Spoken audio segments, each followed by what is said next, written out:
on behalf of the women in Kijumba village, Hoima. It is Kijumba.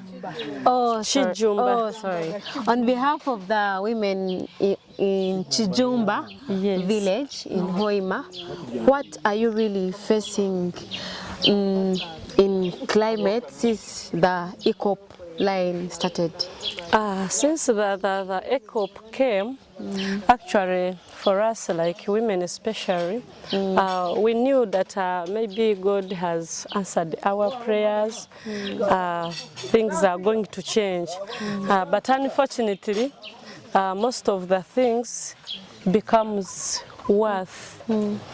As women, those days we used to eat greens, but now we no longer get those greens. We could go just in the bush and get our dodos, but nowadays the climate change, we no longer experience rainy season. It comes even in a year we can receive rain like in 2 months only.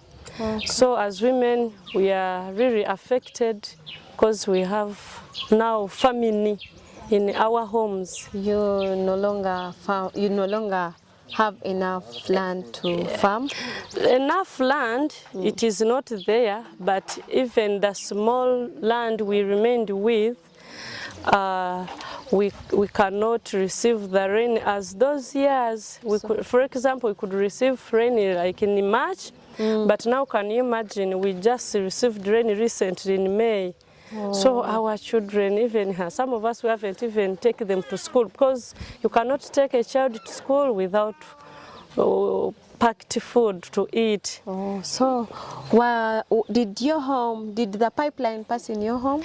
It passed in my land. It passed in your land? Yes, actually 80% they took it. So how were you compensated? Were you compensated well? The compensation was very low, especially for EACOP.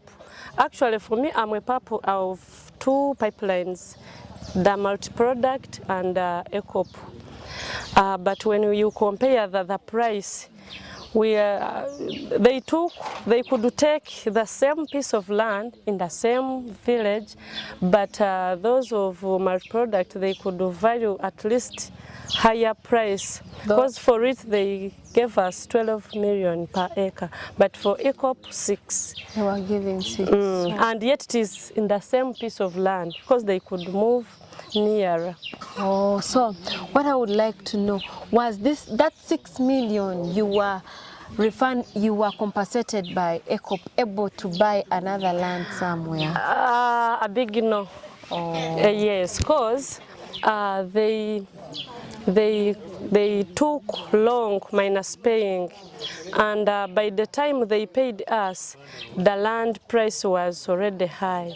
Because now as I talk, the acre is around 20 M, 30, and it is not even 3 years.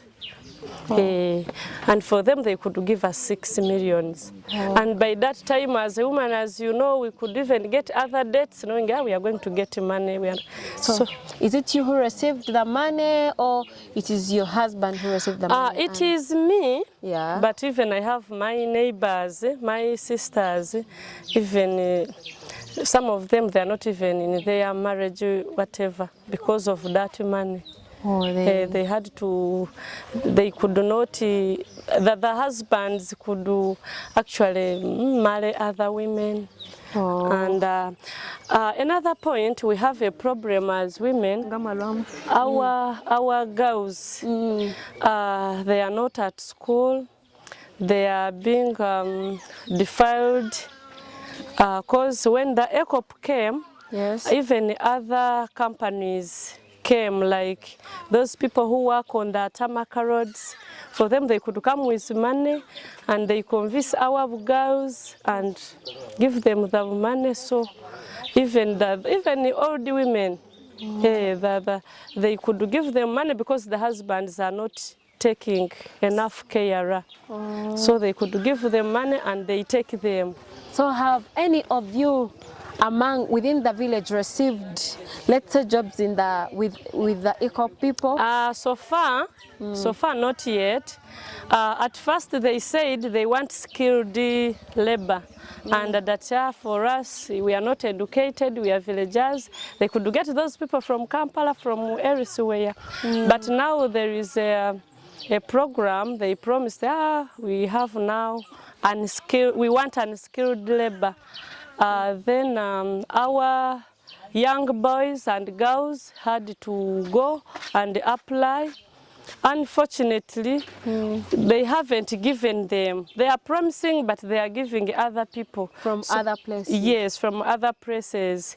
So we are not yet sure if they are going to give us or not. Okay. But we have enough manpower around. So have you visited places of people who received part of the solars we gave them? For me, solars working? Yeah, for me, I have my neighbor. Yes. She's called Nyakwezi Jacqueline. You sponsored her with solar. At least I had to visit her. Yes. And actually I charged there my phone. Okay. So it is working. Regarding the problem of you saying you have water, the EACOP line is passing, the water is passing,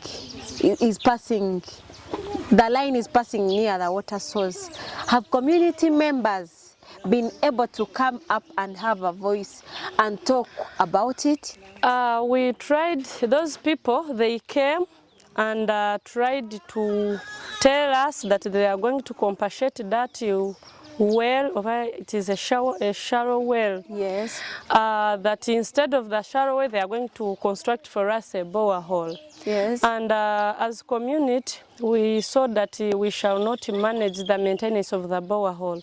We requested them, please, if possible, you at least construct for us that real shallow well which has been affected.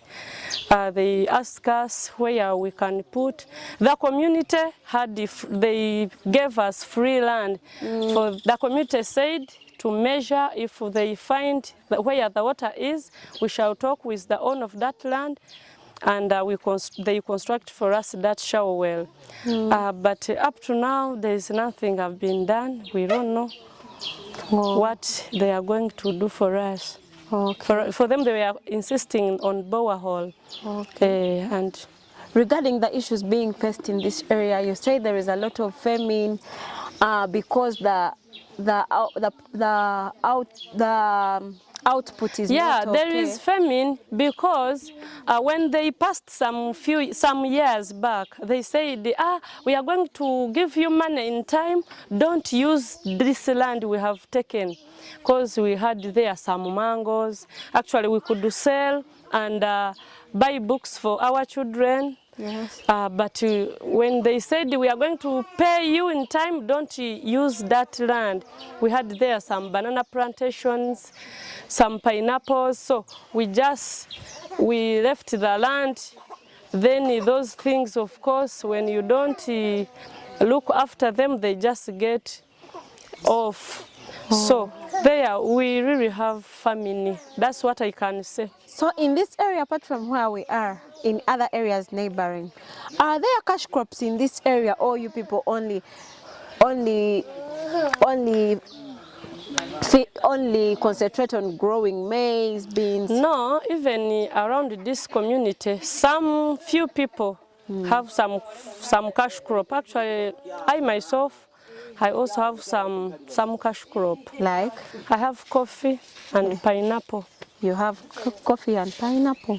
So if you guys received like coffee seedlings, cocoa seedlings, would you locate someone who would give you like a nursery, a place where a nursery bed can be put and community members grow these cash crops? Because we believe these cash crops are long-term products that will keep on producing income. Yes. Over and over. Yes, actually, I'm a chairperson of one of the women group. Yes. We have already started the nursery bed of those things. So far we have like 1,000 seedlings of cocoa. Oh, we are even that trying. is good. Yes, we are even trying to make these grafted mangoes. Okay. Yeah, we have a site somewhere. Okay. It is a group of women. Okay. It is called the Kijumba Women Horticulture Group, Farmers Group. Okay. Yeah. Okay. So But we have just started. Actually, if we could get more support, the better. Okay, so we shall see on how we can talk about that. Okay. Otherwise, thank you for giving us a bit of the feedback that is being in here. Thank you. We are grateful. We love you as CECIC members, as CECIC people. We love you, and we will always love you because we feel you have rights. You have rights to always talk about this. Don't fear to stand in the presence of others. You have a right to talk. Never fear to talk about this because it is going to affect your great grandchildren. So if we are quiet about this in the future, we will find even when you cannot no longer get food within this area. Look at this picture. When you don't have food, there is nothing that can bring out something that will make you earn. Take a picture of places like Wundibujo. There is no food in Wundibujo, but they have cocoa there that is making them survive. So it is always good to practice those activities like growing cash crops within this area, that in the future you will be, these cash crops will be able to do what? To help you in that. If you cannot grow something, at least you can buy from somewhere. Okay. Thank you so much. Thank you for giving us your time. Thank you too. We love you too. Okay. Okay, please. Yes.